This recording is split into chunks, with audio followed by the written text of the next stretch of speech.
Hey there, YouTube fans, AC Productions here, and today I'm going to be showing you on how to install this portable heat controller. Now, this is pretty much what comes in the kit. Let me actually bring this down a little bit. So we have our controller, which is right here, and as you can see, it has two knobs. Now what the two knobs does is one will control, we'll say this one for the jacket, so you could control the temperature of your heated jacket, and then this one could be controlled for the pants or the liner of the pants. Or it doesn't matter which one you connect. If you connect this to the pants, it's whatever you want it to. Pants or jacket, doesn't really matter. All right, so this is a little controller. Let me zoom in a little bit better. All right, so here's what it says up close. And then when we flip this over, as you can see, it takes two AAA batteries, which they actually provide for you. And they actually provide you with a good brand, Energizer, instead of those Chinese batteries, which is good. The only thing I don't know what it does is this little tab right here. If you look inside, I have no idea what it's for. I don't know if it's something to do with programming the controller or whatnot, but it's there. And there's nothing that we will be able to do with that thing anyway. So here's the packaging. Be careful when you open this because there's actually four little tiny screws that are inside of here that we're gonna need to, screw in. As you can see, the little four holes there after we put the cover on. So let's go ahead and take this out and then let's take out this piece. Actually, remove this whole thing, and then we'll just take everything out here. It also comes with actually a little Velcro patch in case you wanted to mount your portable controller somewhere. But for me, I found a different way to mount it, which I'll show you guys in this video. So here's the two AAA batteries, and then let me just keep this closed. And here are the small little tiny screws. All right, so I'm gonna go ahead and put these batteries in. So let me get these guys out. Get that off my fingers. All right, so let's get the batteries in. All right, there's one, and then here is the other. Let's see if it turns on, and it does. Okay, and if we turn it up all the way, it stays on. If you have it on all the way, it looks like it just blinks. And then let's see for the red. Okay, so red is red and the yellow is yellow. I think they just blink, or maybe they don't do anything. I think it just turns on when you move the dial. All right, well, that's how that works. All right, so next, like I said, here's that little Velcro piece that we're not gonna be using, but you could use it if you want to. And then it comes with this little either it's not a lanyard, but I think it's just to have it on your hand. And then this piece that will pretty much, I believe, go right over here. So you would just put the loop inside here and then have this part sticking out like that. So if you wanted to secure it, you could do so. And then you would just put this cover on like this, and therefore you'll have it like this. Let me zoom out. So you could have it like this, so you could have it somewhere where it's not gonna fall and it'll catch or whatnot. But I think the way I'm gonna have it, it should be secure. Plus I wanna have mine to be portable so I could remove it, which I will show you in this video. So for me, I'm not gonna attach it with this little loop, but you guys could do it if you would like to. I'm gonna go ahead and put this off to the side, put the Velcro piece off to the side. Okay, so we already got our batteries. I'm gonna go ahead and get the cover. I'm gonna put it on like this, and I'm gonna go ahead and attach the four screws. Make sure when you put it on there, just to tighten it, but do not over tighten it because they could actually strip the plastic. You definitely don't want that. Okay, I already got all the four screws already on there, as you can see right there. Let me show you what else comes with the kit. When you get this, it's gonna come with your power cord, which has a fuse on it, and it has a positive and negative leads, as you can see right here. But I'm gonna show you actually something that's gonna be just a little bit more simpler than that, and I'll show you that in a second.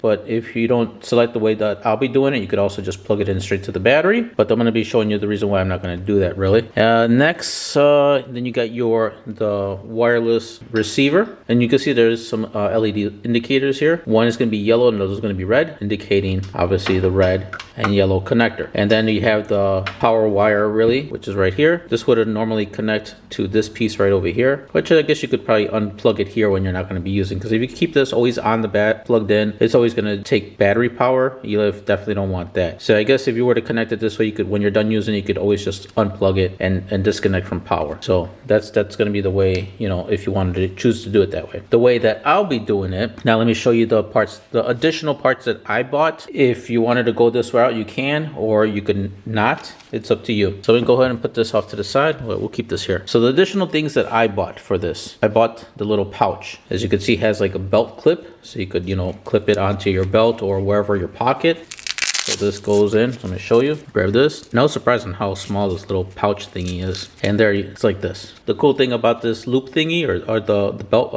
the clip, is that you could also rotate it. So not only you could have it this way, you could actually rotate it. It's kind of hard to rotate it, but that's good. You don't want it to be too easy. And you could hear it snap when you rotate it.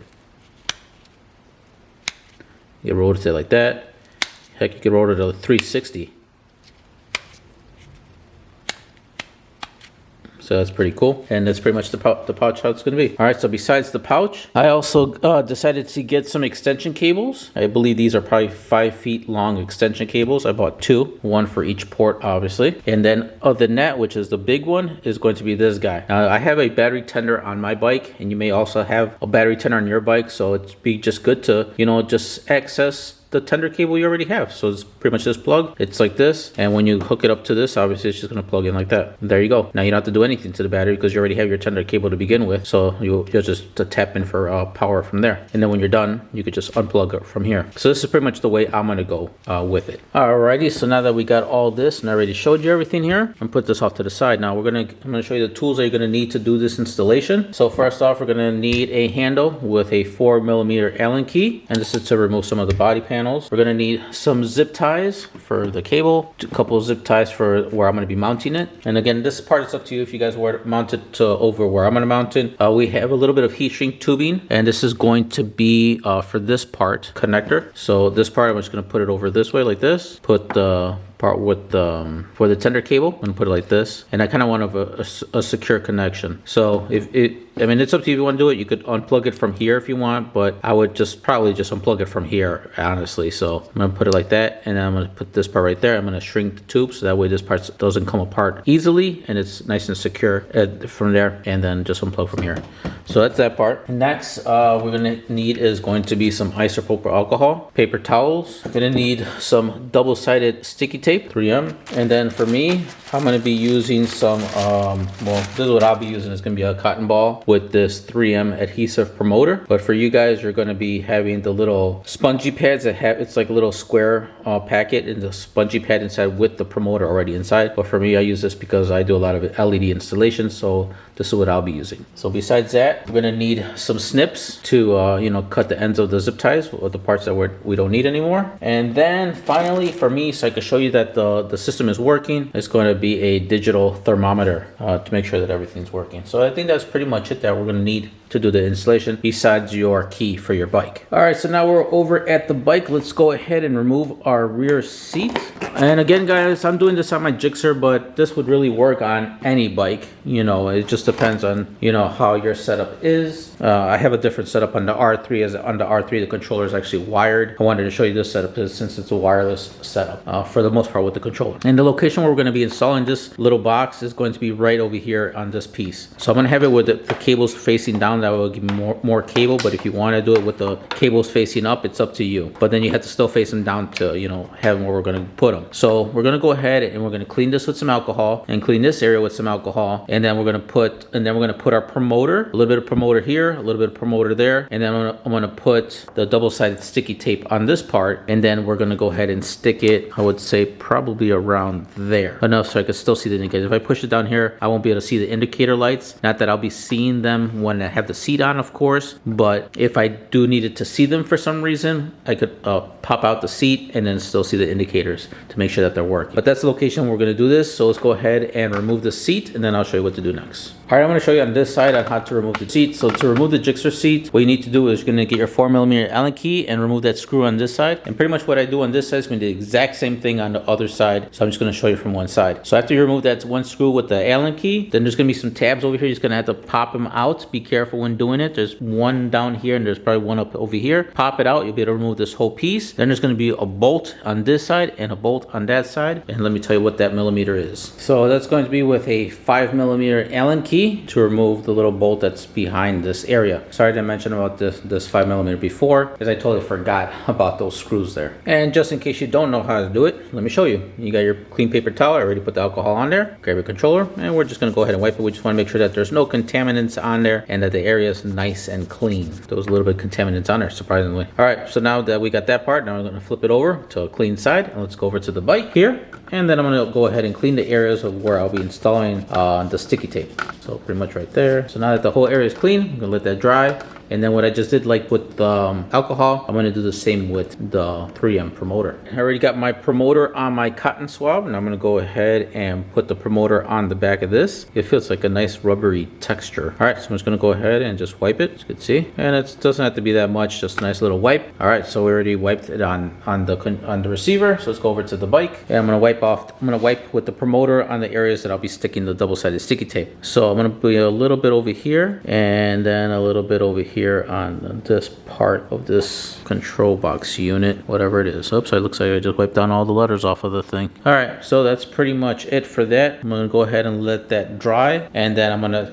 go ahead and put double-sided sticky tape on those areas. Then if you guys were wondering what it says behind the receiver box, it says hardware version 4.0 and software version 12.0. Kind of hard to get that on the camera though. There we go. It's gonna be as best I could get it, right about there. So that's the information that's behind the receiver. Just letting you know what version it has. I guess that's what that little tab is for. Maybe to do, or no, not the tab on this guy, but the tab on that controller. So I'm not sure how you'll be able to update the software in this. If there is any software updates, I have no clue. All right, as you can see, I already have my 3M here. Wasn't able to get away with putting it over here, but right here, and two pieces right there. Now unpeel it, and then I'm gonna put the controller right on top of it and press it. All right, now that I got that pressed part in, I'm gonna go ahead and move these cables off to the side for now. And the one that I want is going to be not that one, but actually this guy. Move that one off to the side. This is the power cable. So it's squirming all over the place there. All right, so here's the power cable. When you get that heat shrink tubing that I was showing you, slide it over this. Then I'm gonna use this cable, which is going to be going to my tender. And go ahead and plug that in. Slide the stuff right over here. I'm gonna grab this pretty cool lighter that I found at the gas station. Not found, but that I bought. It's like a little torch lighter. And then I'm gonna go ahead and pretty much heat the heat shrink tubing. All right, so while I go ahead and do that, it's gonna take a little time. You guys do the same if you decided to go with this route. If not, if you went with the other route, just go ahead and plug everything in, then tap into your battery, the red for positive, the black for negative, and attach it that way, and then just plug it how I did over here. Okay, now that I already shrunk the tube on it, as you can see right there. All right, there it's already shrunk. All right, so next we're gonna do is we're gonna go ahead and route these cables towards the bottom.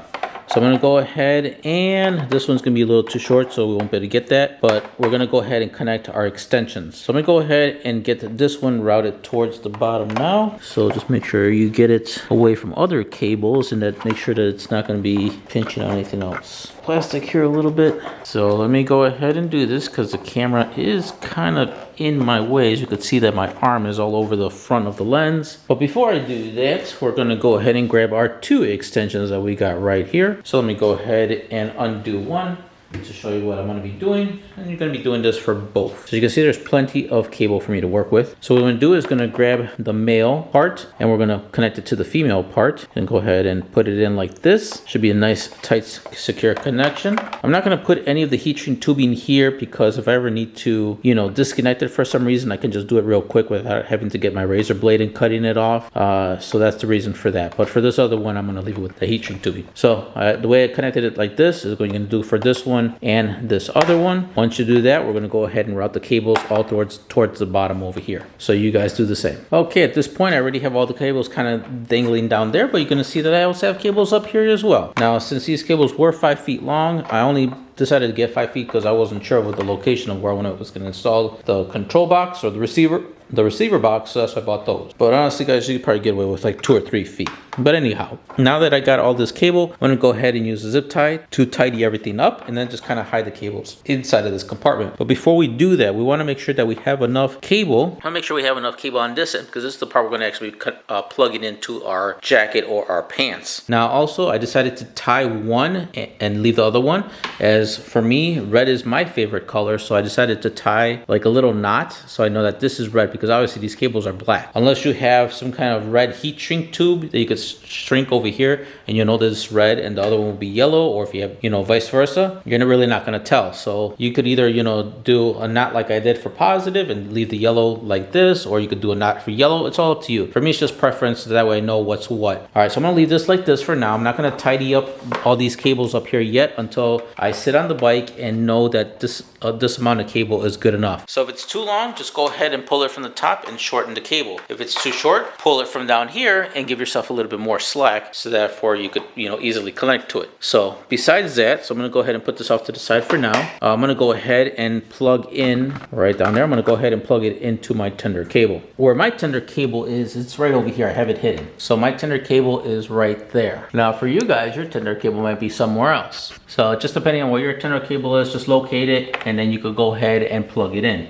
I'm gonna go ahead and kind of route the cable underneath through here and through the bodywork and have it kind of just over here in this area. So that for everything will be nice and hidden. So when I'm done using it, I'll go ahead and unplug it and everything will be, you know, nice and safe and tucked away where you're not able to see it. And then when I wanna connect it, I could just go ahead and pull the cable a little bit down and then plug it in, and therefore that's that. So I'm gonna go ahead and route this cable. You guys do the same, so that way you have a nice clean installation. Okay, now that you got everything already connected, I already did that. I already sat on the bike and see where the cables need to be for myself. So after you do that, now for me, I have a tendency to forget that I'm plugged into the bike, and like when I was on the R3, I would forget that I have heated gear on and that I'm connected to my bike. So I would get off my bike and then the cables would just kind of, you know, break apart. For this bike, in order to kind of eliminate, you know, any breakage of cables or from damaging these cables, go ahead, get a zip tie, and what I'm going to do is I'm going to actually zip tie it to the frame part of the bike. So obviously this is the little hook loop for the seat. I already did a zip tie here just to kind of keep the cables together. So I'm gonna grab another zip tie and then put it through the loop there, and then here we go, and therefore I'm gonna just zip tie it to that. What this is going to do, like I said, if you happen to forget that you're connected to your bike with the heated gear, at least this will keep the cables, you know, from, you know, pulling all the way through and, you know, potentially damaging something else. So I'm just gonna kind of get it in there really tight, and there we go. So therefore it just pulls from right this anchor point right here. So I'm gonna go ahead and just snip these little pieces off that we don't need to be a little bit more cleaner installation. Okay, and then for myself, I'm gonna go ahead and zip tie these cables, tidy them up, and kind of put them over here nice and neat inside here. And if I need to, once I get out on the road, if I feel that I need more cable, I'm gonna have to remove the seats, you know, clip a little zip ties, pull a little bit more cable, and so far and so forth. So if you're really not sure that this setup's gonna work for you, don't zip tie anything yet. Grab all your cables and kind of just, for now, leave it as a big mess inside the passenger area, and then don't zip tie over here as well, you know, until you go out on the road and make sure that, you know, this particular amount of cable is going to be good enough for you. Once you're set and you go out there and you ride it and it's comfortable, you know, then you could go ahead and start zipping down everything else. So now that everything is already nice and neat over here, let me get this little controller out of this little pouch, and I'm going to go ahead, and here's the controller. So I'm going to go ahead and turn it on. Let's go ahead and turn it on the yellow. So when you turn it on over here on the yellow, not only it shows yellow here, it actually shows yellow over here. So now when you turn on, once you have it on, obviously, when you give it more, for more heat, you're going to turn it more towards your right. You can see it's like flashing really flashing fast. That means it's on low heat. You can give it a little bit more.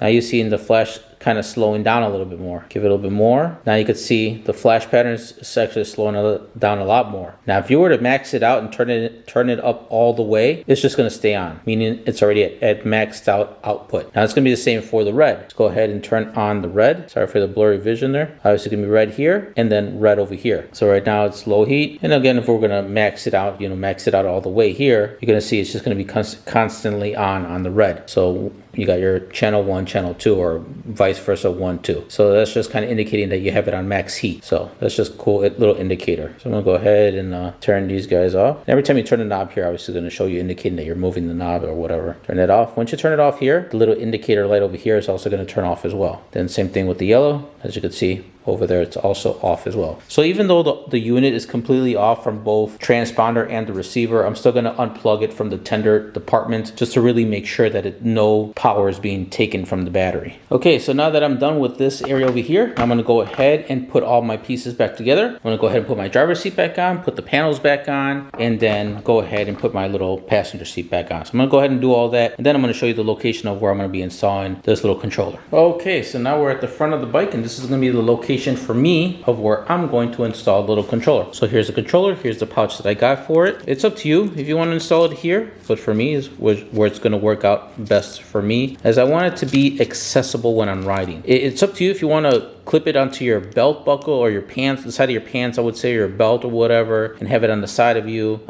For me, that didn't really work out too well with the R3. I did try doing that, and it just became a hassle, especially, you know, it just becomes a hassle really. So for me, and that's why I installed it in the front area on the R3. I'm not going to do that on the Gixxer. I want to do something a little bit different. And it being wireless, I don't have to worry about any wires tugging or anything of the location of where I'm going to install it. So the location of where I'm going to install it is going to be right over here on the triple tree. So what I'm going to do is I'm going to grab the belt clip and I'm going to turn it sideways like this. I'm going to and I'm going to install it right about here. Well, pretty much around there. This could be a nice little spot as soon as I get it on there. And I'm going to attach it with some zip ties. So I'm going to zip tie it over here in this little hole and over here, nice and tight, and it's going to be right in front. So that way when I'm riding, it'll be right in front of me. I could go ahead, turn it, you know, warm up here and here. Everything's right in front of me. I don't have to be digging in my pocket or fidgeting on the side of myself to actually get to the controller. All right, already got it zip tied. It's nice and secure and tight. Now, when I ride, let me go ahead and actually get on the bike. All right, so there, I'm on the bike. You know, let's just go ahead and just kind of turn it on like this. All right, so everything is on. So while I'm riding, if I feel like I'm getting a little too cold, you know, this is going to be for my pants. I go ahead and turn it on. It has little slots on the flap, so I'll know that the light is on and working. Same with the red. Let me go ahead and go mobile so you guys could really see what I see.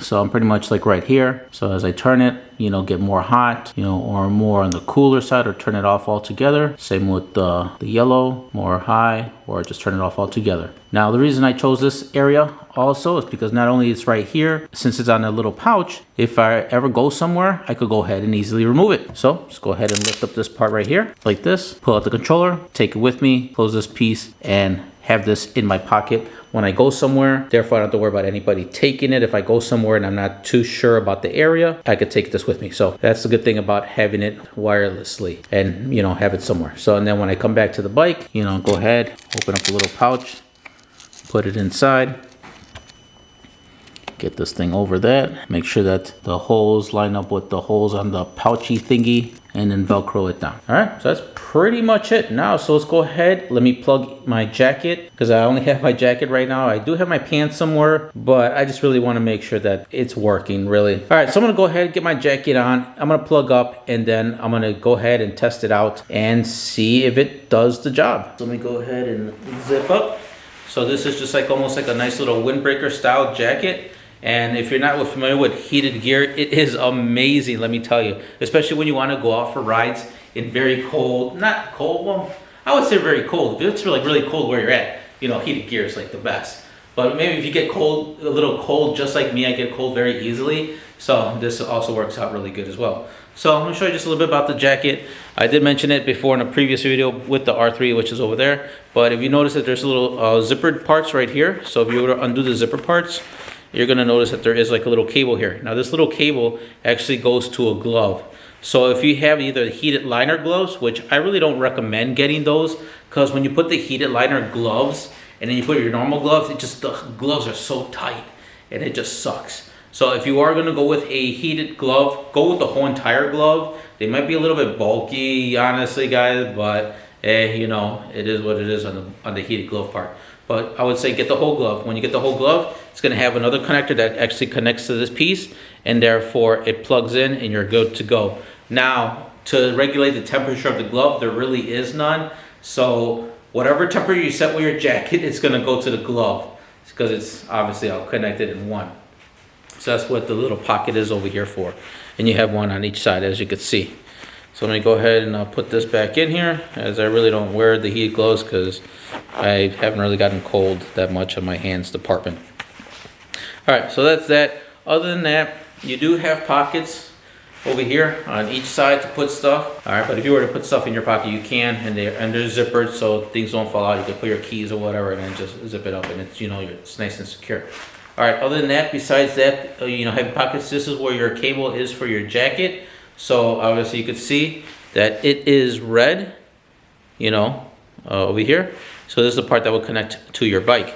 So we're gonna go ahead and I'm just gonna zip down that part, and let's go over to the bike and connect. All right, so I'm gonna go over to the bike, and obviously, like I said, I already did the little tie over here, so I know this is the red, and this one is the yellow. It doesn't matter if you plug this red part to the yellow. It doesn't matter. Like I said, it's, you know, either or. So I'm gonna go ahead and I'm gonna plug it into the red. But before I do that, I'm gonna get on the bike. So as soon as I get on the bike, I'm gonna go ahead and behind me and grab the one that's, you know, that I marked red, and then go ahead and plug in. Now that I'm plugged in, you wanna make sure that you gave yourself a little bit of slack. You don't want everything too tight. And so in case you needed to adjust or get up from your bike a little bit, you have that slack to do so. All right, so now that I'm plugged in here, let me go over to the controller over here. All right, so I'm gonna go ahead and turn on the red. All right, since I'm riding and I don't want it to wait forever, I'm gonna go ahead and crank it up all the way to max it out. And then I'm pretty much just gonna sit here until I start feeling the warmth on my jacket. So while we're waiting for that to happen, let me go ahead and zoom out and kind of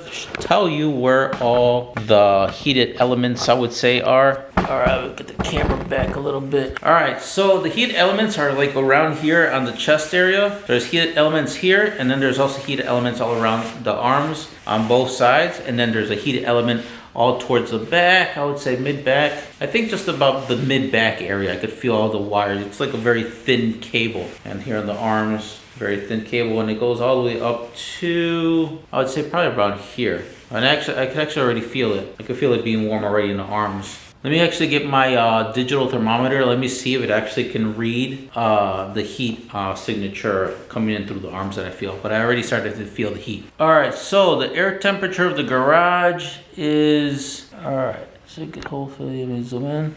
All right, as you can see, it is 59 degrees in the garage, so it is kind of cold. As I do feel it already in the arms, so let me go ahead and press it to see if it catches it.